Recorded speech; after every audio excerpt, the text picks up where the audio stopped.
happy to talk to you. And I hope there is a lot of joy in your family, and now it's sinking in. Has the realization that now you've almost topped in the examination sunk in? No, ma'am, not yet. Is it? So how much time more?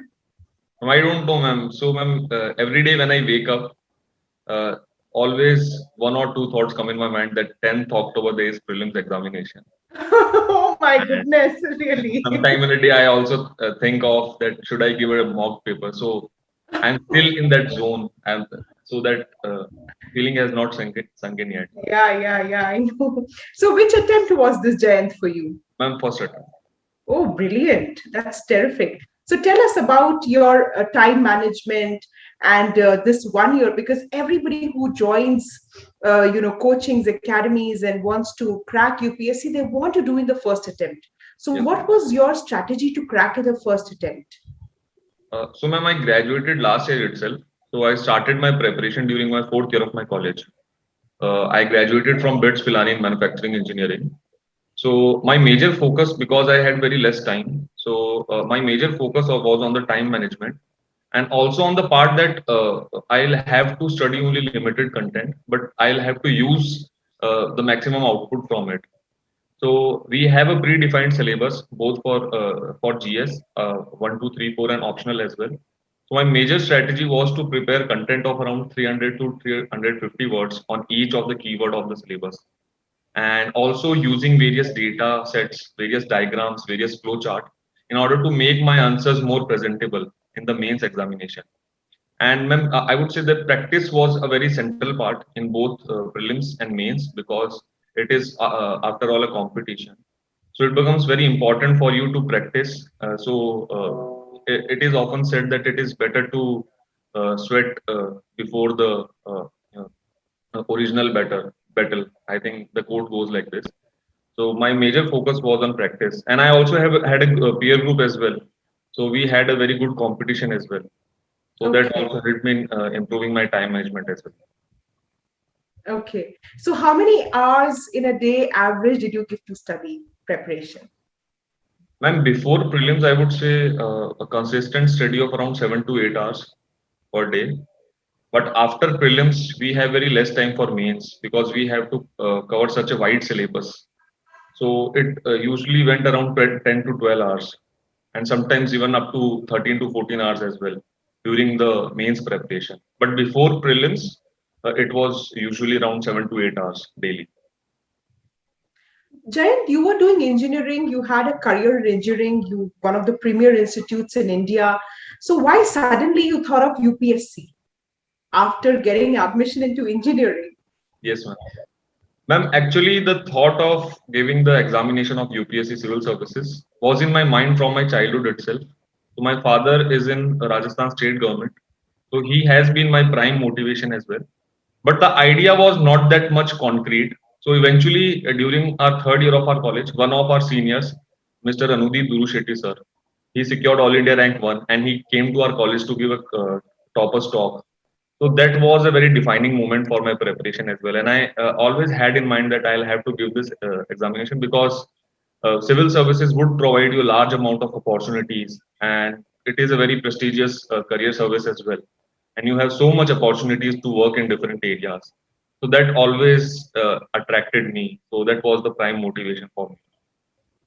So you said you began your preparation while you were in the fourth year. Yes, ma'am. And was it difficult to balance the time devoting to your examination and curriculum and preparation? Ma'am, generally, ma'am, in BITS, up to third year, there is hardcore study, and usually our fourth year is not that much hectic. So I had only two courses in my first semester, and in my second semester, I had thesis. And I chose a thesis on electric vehicles, especially keeping in mind that it would also help in UPSC as well, and it was also an Mhm. interesting topic as well.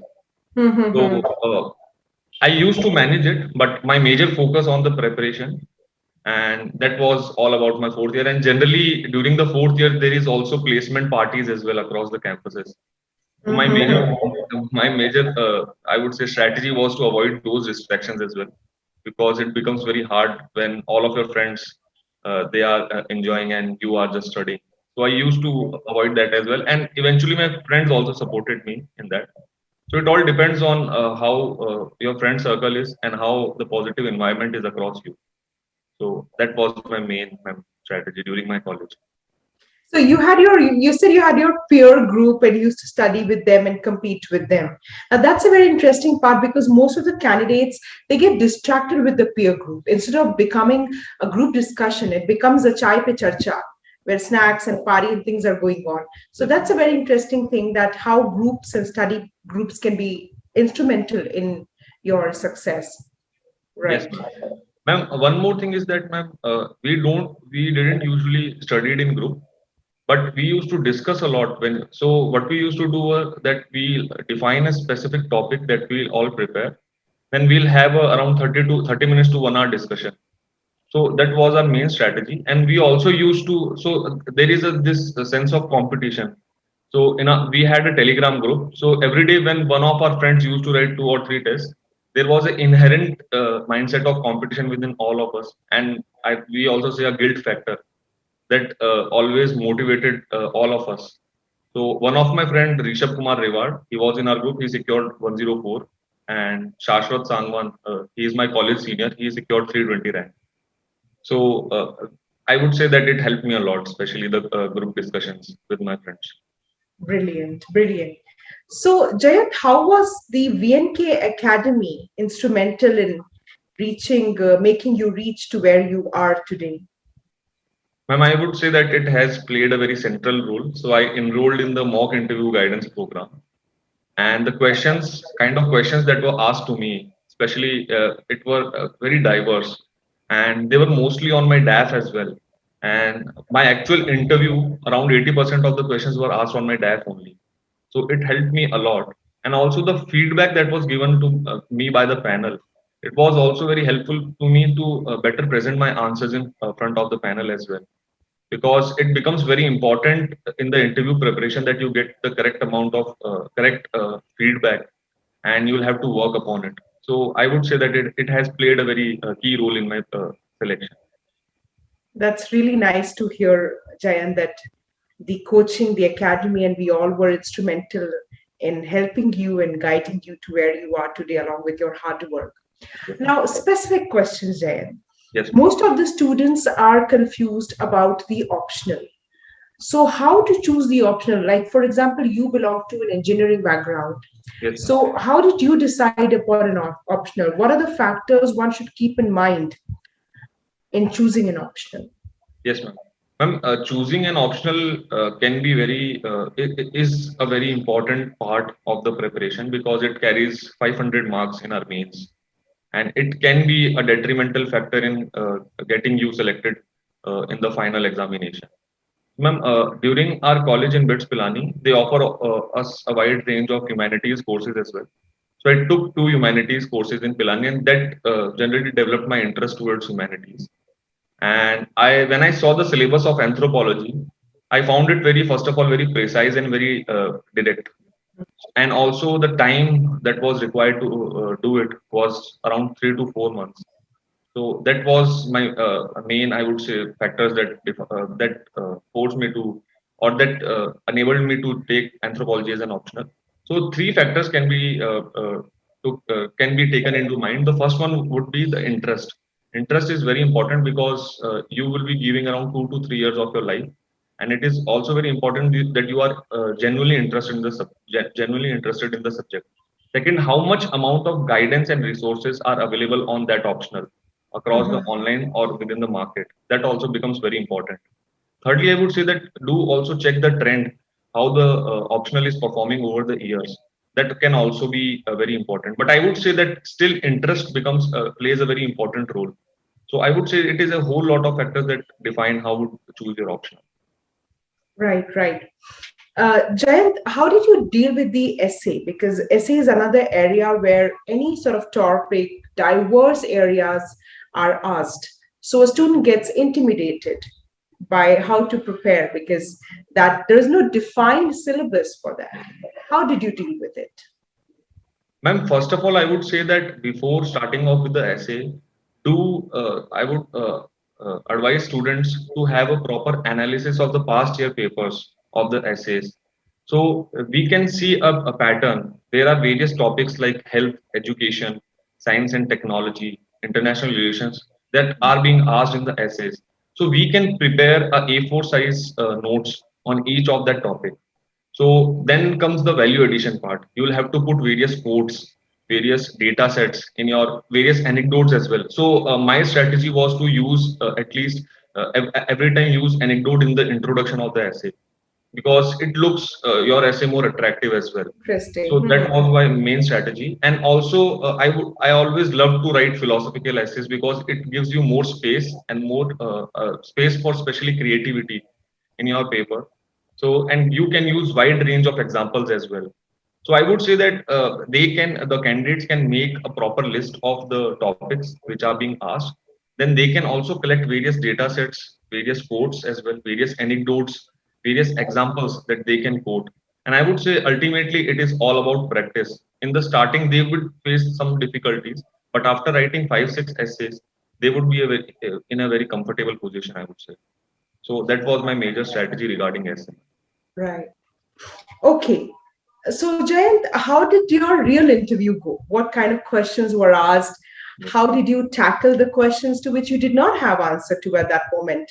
And how about the entering the room and having some sort of shiver or nervousness? Tell us about it. Ma'am, because this was my first interview, so first interview of my life as well. I had never given Oh, an interview in my life.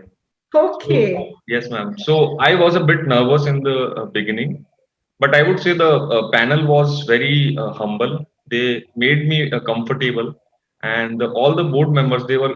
I would say they were quite cordial in their approach. Which So board, which UPSC member did you A go as? Marshall, A Marshall Bhosle sir. Okay, Yes, okay. sir.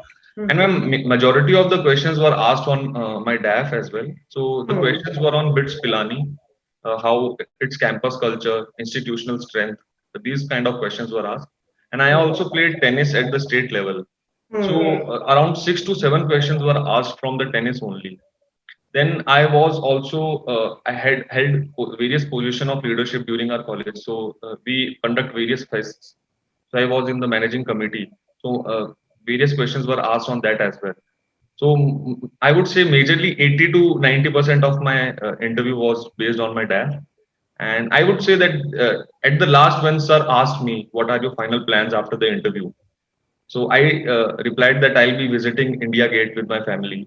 So Okay. the next question of the sir was that point out in the direction where India Gate is because UPSC is just in the proximity with the India Gate. Yes, So yes. that was a very, I would say, tricky question, but I knew it because I just booked a hotel a day ago and I had Lovely. some sort of direction sense of where India Gate is. So I would say Fantastic. it is all about confidence and your presence of mind there, which matters a lot.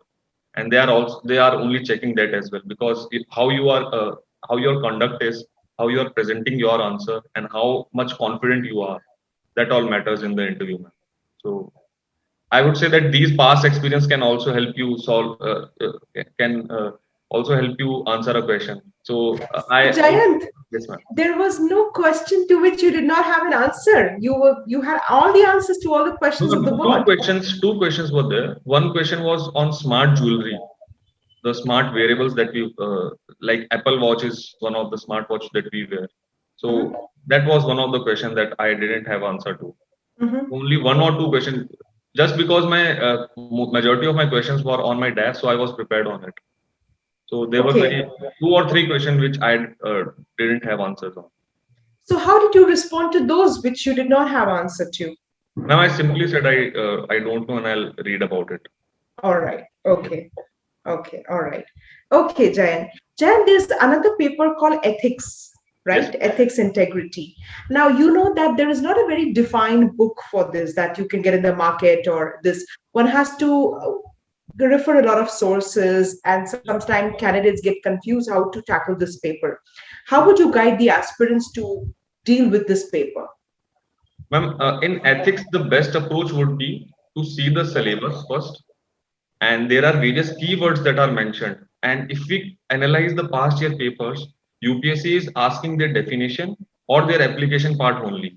So what we did was that we took out every word from the syllabus and we prepared a content. We made a table on that. We prepared a very good definition, how it can be helpful in administration, and various personal and professional examples. We prepared on each of the keywords that is mentioned in the syllabus. And it is often very good if if you can quote examples from the Indian mythology like Ramayana, Mahabharata.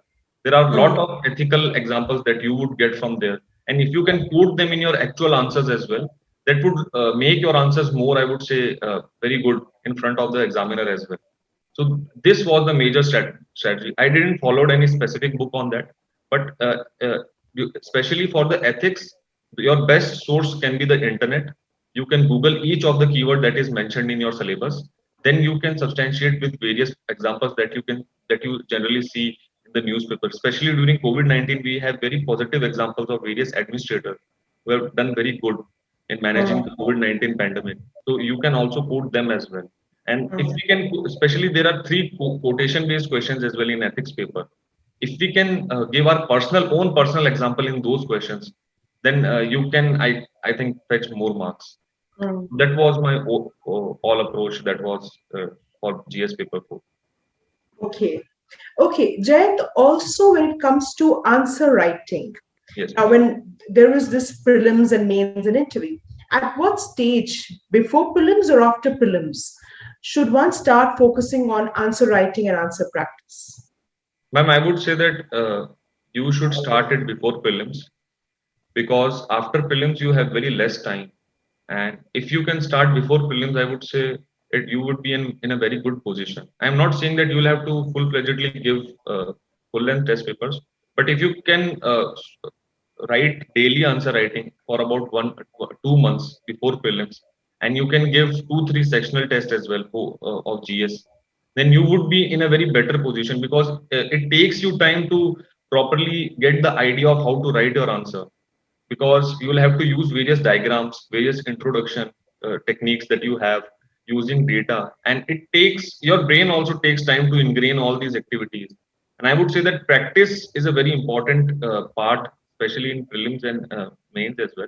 For answer writing, what I and my friend used was we did 3 simulations of actual mains before our mains paper. So in December, we decided that we'll be giving 3 simulations of mains. So in total, in December only, we wrote around uh, 20 tests of GS plus optional. So that Mhm. was very key factor, because if you lose out on one question in GS, you'll be losing it out around 2 3 marks, and across the papers you'll be losing out around 15 to 20 marks, and that would get your rank beyond 200. So it becomes very important that you solve your paper on time, and your answers should be such that it has a proper structure. So for that, answer writing is a very important part, and it is better if you start before prelims when you have Mm. covered a substantial portion of your syllabus. Okay. All right, Jen. Yes. Um, Now, you know that even when you were writing the exam, okay, let me ask you this before Yes. asking the next question. When you came out of the interview board, you Yes. shut the door behind yourself. How confident were you that you told yourself, yes, Jayant, I might get a call. I've done well. How confident were you? Ma'am, when I came after the interview, I was quite happy. It Okay. is generally said that your first expression or your first thought after the interview is your actual feedback that you get, because when the days pass, you will start questioning your interview as well. But I had this in mind that I might get my name in the list, but I was not expecting that I'll be getting a double digit rank, and especially getting it, my preferred service in my first attempt itself. I was not expecting that. Even I told my father that I have a chance to see my name in the list, but I was not expecting top 100. All right. Yes. All right. Now, you know that you were not sure about your double digit rank, or you're not sure you'll get your preferred service in the first attempt. There's a lot of uncertainty while one is preparing at every stage of the exam, be it prelims, mains, or interview. Now, how do you would send some kind of inspirational message to those aspirants who are facing uncertainty? Some might miss an interview by a point or prelims by a point. So, how did you keep yourself motivated? knowing fully well that maybe I might get an interview or not, maybe I Yes. might get in mains or not? Ma'am, that is a very important part because the exam is very uncertain. Even before my results that came on 24th, 2 days before I was solving mock test for prelims and I was getting ready for my prelims for 10th of the October. So motivation is a very important part. And I would say this to all of the candidates that have self-belief in yourself. There can be two types of motivation. You can get motivation from internal or be it external via listening to various songs. But I would say that your internal motivation is a very important part. And because whenever you feel low or feel down, just think that why do you want to join the civil services? And it would ultimately pull you to work harder. So I would say that just believe in yourself. Your time will also come. Just keep on doing your hard work, do your bit, and eventually you will also get successful. So Sure, this is my sure. message. Okay, Jayant, I would also like to ask you, what if you wouldn't get into UPSC this attempt? Would you have tried for next, or you had a backup plan being an engineer? Ma'am, since this was my first attempt, so I thought of giving at least 3 attempts, 2 or 3 attempts. So I Okay. would be giving the prelims of 10th of October. I hadn't yet still thought of plan B because I just gave it after my graduation. So Mhm. I decided that I'll be giving at least 2 or 3 attempts. Then I'll decide what my plan B is. Okay, So okay. I didn't Okay, have any Jayant. plan B when I started my preparation. Okay. Okay, Jayant, I wish and hope that the dreams and nightmares that you're having about writing prelims do not get any more after talking to us. You have the realistic feeling that yes, now you are into UPSC. So what are you looking forward to now? What is the future venture, or what kind of profile, what kind of ministry, what kind of allocation have you been interested in? Uh, Ma'am, since I have done my graduation from BITS Pilani and I was also involved in an NGO during my college time, I had a Mm-hmm. desire of working towards the rural education. Mm-hmm. So improving the education status in our rural areas by the use of technology through various government schemes that we are presently having. If we Mm-hmm. can, if we are able to realize, or if we are able to give people their true potential, or if they realize their true potential, so that is my first aim if I get into the service. So that is my target. If I'm given the opportunity, I like to work towards the rural education. Lovely. I'm sure you would definitely get the opportunity to Yes. materialize your dreams and your thoughts. And on this note, Jayant, let us call it a day. And I wish you heartfelt congratulations once Thank you. again to you, Thank you. to your family. We will stay in touch, and we are very happy that we have been instrumental in your success. Thank you, ma'am. Thanks a lot. Take care of yourself and have a Thank good day. you.